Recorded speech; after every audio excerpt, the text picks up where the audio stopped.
પ્રમુખ સ્વામી મહારાજ એવું કહેતા કે પરિવારને ટકાવવો હોય ને તો 3 સિદ્ધાંતો યાદ રાખવા. પહેલી બાબત એ કે એકબીજાને અનુકૂળ થવાનો પ્રયત્ન કરવો જોઈએ. એકબીજાને અનુકૂળ થવું. દરેકના સ્વભાવ સરખા ના હોય. પરિવારમાં બધાના સ્વભાવો જુદા જુદા હશે. મારે તમામના સ્વભાવ સાથે મેચ કરવો પડે મારા સ્વભાવને. હું ઘણી વખત આ ઉદાહરણ આપું છું કે આપણા ઘરની અંદર જે મસાલીઓ હોય તે મસાલીઓ તમે જોજો કે એની અંદર નાની નાની વાટકીઓ હોય, બરોબર? અને દરેક વાટકીમાં અલગ અલગ મસાલા હોય.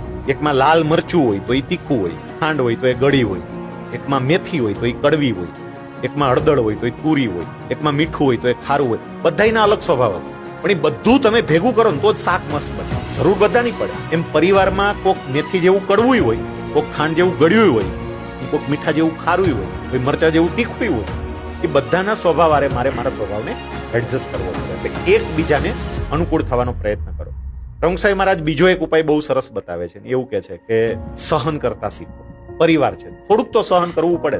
અત્યારે સહન શક્તિનો બહુ જ અભાવ જોવા મળે. સાવ નાની એવી ઘટના ઘટી હોય અને લોકો છૂટાછેડા સુધી પહોંચી જાય છે. એટલે સહન શક્તિનો અભાવ છે.